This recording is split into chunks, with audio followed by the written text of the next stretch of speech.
Huwag ka masyadong mapagmataas sa panahong meron ka dahil walang permanente sa mundong ito. Lahat pwedeng magbago at mawala sa inyo. Tandaan mo, walang lason ang pride. Hindi ka mamamatay kapag kinain mo ito. Shout out po sa lahat na ating mga taga-subaybay sa ating COVID Video Message Ministry. Patuloy po tayo sa ating series from the Book of Proverbs. At ngayon, dito na po tayo sa Proverbs chapter 16 verses 18 to 19. Pride goes before destruction, a haughty spirit before a fall. Better to be lowly in spirit along with the oppressed than to share plunder with the proud. Ang kayabangan ay humahantong sa kapahamakan at ang nagmamataas ay ibabagsak. Smart living around the globe, be humble or you will stumble. Pride. Minsan sabon, panglaba. Pride, kadalasan sa tao, nagmumula. How will I ever know that I am already boastful? Sabi nga nila, ang taong puno ng yabang at bilib sa sarili ay kadalasang in denial. Hugas kamay. Pride's ultimate goal is to preserve self, to protect self, and to promote self. Marami pong iba't ibang anyo ang pride, but ultimately it must preserve, it must protect, it must promote self. Ito po ay isang pagnanakaw sa glory ng Diyos that belongs solely to Him and to Him alone. Now, destruction or honor is a choice.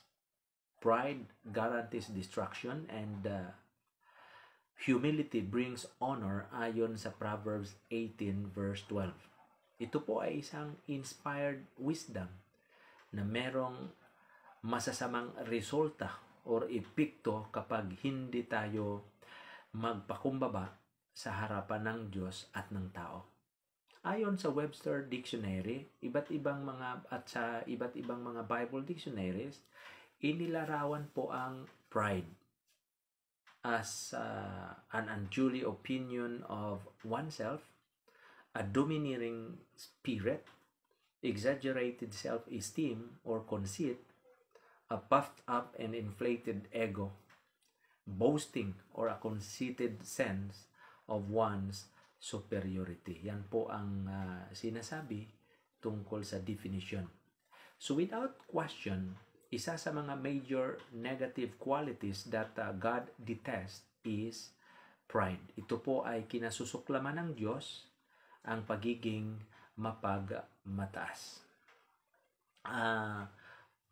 This cancerous, lethal, and destructive quality, probably more than any other negative quality, has brought down more kingdoms, toppled more empires, caused more wars, at naging sanhi ng pagkakasira ng buhay may asawa or marriages.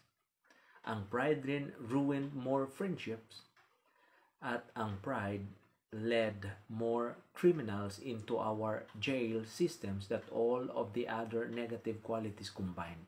Kaya ang pride po ay para siyang inahing manok na nangingitlog ng lahat ng kasalanan. Yan po.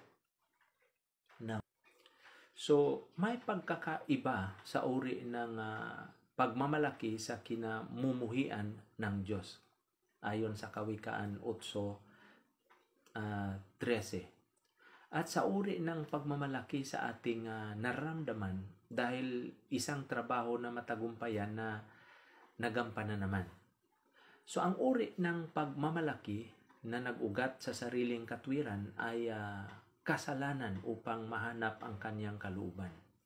Ipiniliwanag po ng Psalms chapter 10 verse 4, "In his pride, the wicked man does not seek him. In all his thoughts, there is no room for God. So sinasabi rito na ang mayabang ay labis ang pagtingin sa kanyang sariling kakayanan.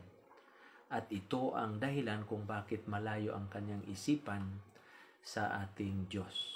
So ang pagmamataas ay salungat sa espiritu ng kapakumbabaan na hinahanap po ng Diyos. That is why sabi ni Jesus in the book of Matthew 5:3, "Blessed are the poor in spirit, for theirs is the kingdom of heaven." So ang mga aba sa espiritu, sabi pa, ay ang mga tao na kinikilala ang kanilang espiritual na kasalatan at ang kanilang kawalang kakayahan na lumapit sa Diyos maliban sa kanyang biyaya.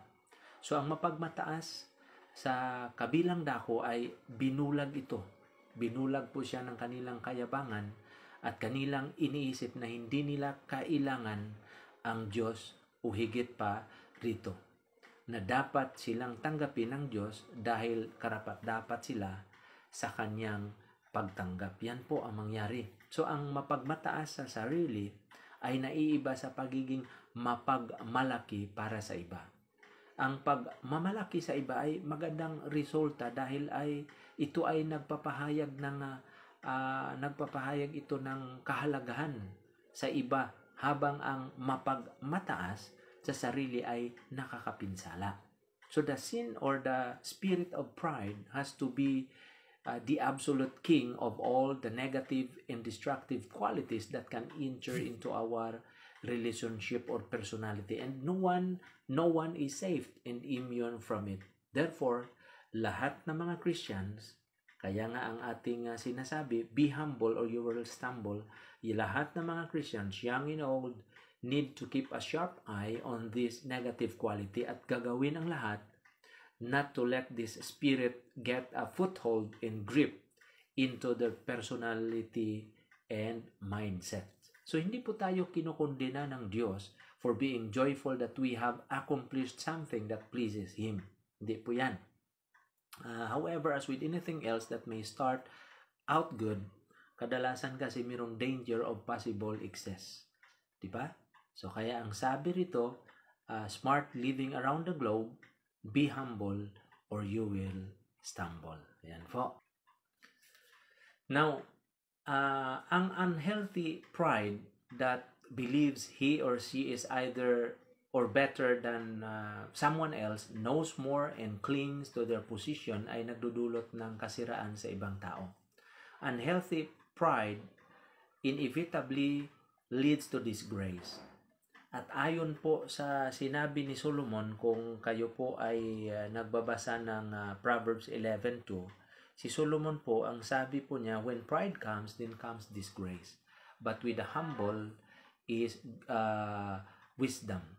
And sabi pa niya sa 16:18, yung verse natin, pride goes before destruction and a haughty spirit before a fall. So sa buong kasulatan, tinuturuan tayo sa konsekwensya ng pagmamataas.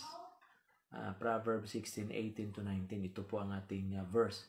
Alam po ba ninyo na pinalaya si Satanas sa langit dahil sa kanyang kayabangan? Mayroon siyang makasariling hangarin na palitan ang Diyos bilang tagapamahala sa sansinukob. Ngunit itatapon ng Diyos si Satanas sa impyerno sa huling paghuhukom. So para sa mga lumalaban sa Diyos, walang ibang naghihintay sa kanila kundi ang walang hanggang kaparusahan. Okay? So ano-ano ang bunga ng pagiging mapagmataas? Paano ito nakakasira sa sarili at sa relasyon sa ating kapwa? Ito po ang pride ay nagdudulot ng walang kabuluhang pag-aaway o pagtatalo. Ang pride po ay nagdudulot ng inggit at galit, nagdudulot ng haka-haka na walang katuturan, matigas ang ulo, katiwalian sa isipan at kamangmangan, pagkakaimbot sa kasaat kasakiman. So lahat ng dulot na ito ay nakakasira sa sarili at sa kapwa dahil walang sinuman ang may gusto ng ganitong nakakalason na kahambugan.